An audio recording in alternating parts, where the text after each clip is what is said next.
Take a look at this. This is a shot I took over the Port Welshpool jetty, and the water is transformed into a milky, smooth surface, and the entire scene has this incredible sense of motion. And it doesn't look like a normal drone photo, right? And that's because it wasn't taken like one. And it all started with the simple question, what if you did the exact opposite of a traditional long exposure? What if, instead of keeping the drone still to blur things that are moving in the image, you deliberately move the camera to blur a perfectly static landscape? G'day friends, so let's back up and talk about what we're actually trying to do here. Traditional drone long exposure photography is an amazing technique. You basically turn your drone into a flying tripod, keeping it as steady as possible in the sky. With a slow shutter speed, any moving parts of the scene like waves on a beach or cars on a highway blur into these beautiful silky textures, meaning the stationary objects like rocks and buildings stay perfectly sharp, and it's how you get that serene, almost mystical vibe in your photos. It's a proven method, and it just works. But here's the thing, and I felt this, and maybe you felt this too. Maybe you've hit a creative wall. Your drone photos, even if they're technically good, all start to look the same. You get that itch to create something that doesn't just document a scene, but interprets it, something unique. That's where my what if question came from. I wanted to reverse the roles. Instead of the world moving past a still camera, I wanted the camera to paint with streaks of light and color by moving through a still world. And the idea was simple, and the execution, well, that was the experiment. And before you give me a hard time in the comments, I'm sure I'm not the first person to do this, but I had an idea and I thought, what the heck, and decided to explore it to see how it worked out. All right, to even have a shot at this, you need a few things, and it all starts with controlling light. If you were doing this in the middle of the day, you would need a very strong neutral density filter or ND filter. ND filters are tinted lenses varying in how light or dark they are. Their only job is to cut down the amount of light that hits your sensor on your drone. And this is crucial because we want to use a very slow shutter speed. We're talking 1, 2, maybe even 6 seconds if you can get it. And if you try that during the day without an ND filter, you just get a completely white photo. And for this, your standard ND16 or ND32 for video won't be enough in bright daylight. You need to go darker, think 128, 256, and these are incredibly dark filters that force your camera to use a super slow shutter speed to get the right exposure. Now in bright sunlight, you have to go beyond an ND256, you have to go way beyond that. I don't even know if they make ND filters for drones that are that high, and also they would be hugely expensive. So since I don't have ND filters that are that dark, I found it best to do these shots at dusk, just after the sun has set. That way the lack of light in the sky does the work for you, and you can slow your shutter speed down as the light disappears. Okay, now that's sorted, let's talk about the settings. You have to be in full manual mode.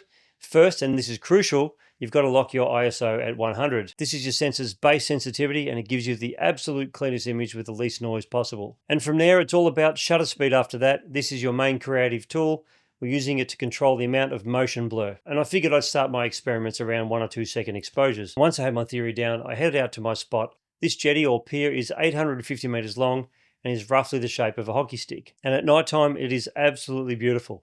Over the course of my experiments, I took 7 photos. And photo 1 was a static shot of the bridge and ocean coastline to set the scene, and it was done on full auto settings.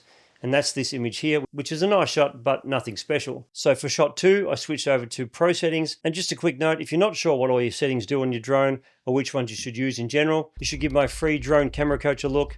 I've built it just for drones. Ask it any question about drone photography or video, and it will spit out all the settings you need. The link is in the description if you want to grab that for yourself. So I set focus on the distant shoreline and set my ISO at 100 and shutter speed at 2 second exposure. Then I flew the drone forward at a steady pace and took a photo while it was moving and got this result. It was a great shot with the bridge blurred, but the part I focused on the coastline is in focus, and of course I got blurry water, which is what I was after. So the whole idea is if you fly forward at a steady pace and focus on a non-moving object in the distance, the perspective of that object shouldn't change too much, but everything else will blur, in theory. So shot 3, I decided to not include the bridge this time and focus on the house in the center of the distance. ISO was set at 100 again, 2 second exposure again, and that photo wasn't bad, but I still wasn't getting exactly what I was after.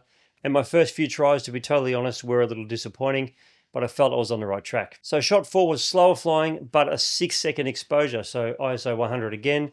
And I love how the water looks in this. Everything in the photo except that house that I set my focus on in the distance is blurred, and I think it looks pretty cool, but that might just be me. When I was editing this photo, my wife walked in and she looked at it and she said, "Oh, it's all blurry." Talk about take the wind out of your sails.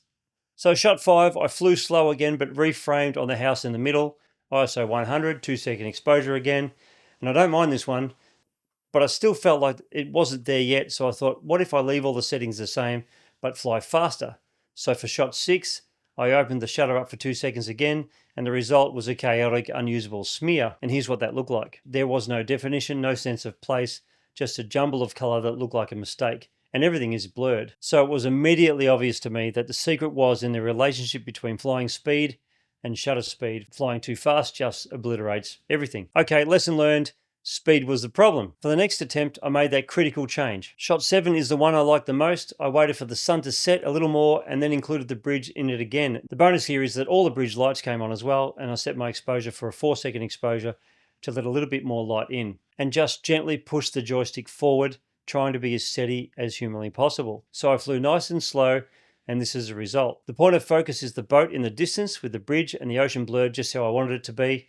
And when I reviewed that image, I knew I was onto something. The result for this photo was fascinating. The water below me was blurred into a beautiful soft texture, but the distant shoreline and the bridge, they were all relatively sharp. And that was the parallax effect right there in front of me. Things closer to you appear to move faster, so they blur more, while distant objects stay clearer. So I basically had created layered motion blur. Now, are all these shots perfect? Of course not. And this style isn't for everyone either, but it is proof the concept actually works. I think for future shots like this, I would probably shoot them right before dark and make sure there's a large landmass in the distance, like a mountain or something that would be more likely to stay sharp in the image, and then just try different speeds and shutter speeds to get what I want. I wouldn't mind trying this in the city with all the light shining in the buildings on the distance either and see how that goes.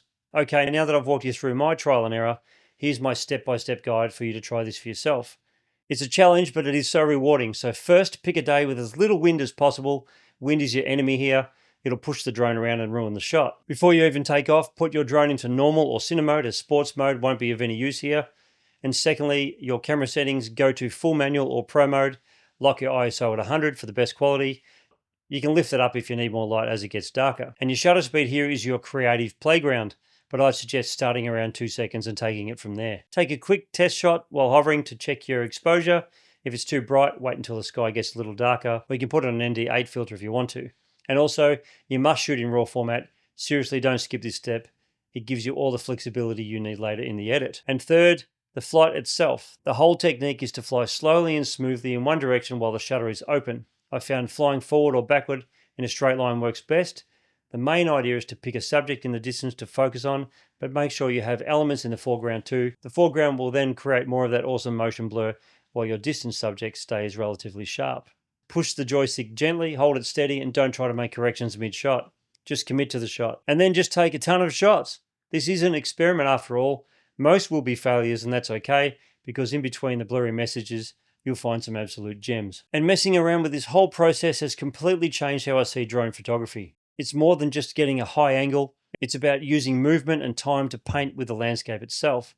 You're creating something truly unique that's a product of your specific environment at a specific moment. And if you like flying your drone at dusk and you haven't tried doing a hyperlapse video yet, then give this video here a look as I explain how I messed up quite a few shots before I got the one I wanted. Thanks for watching.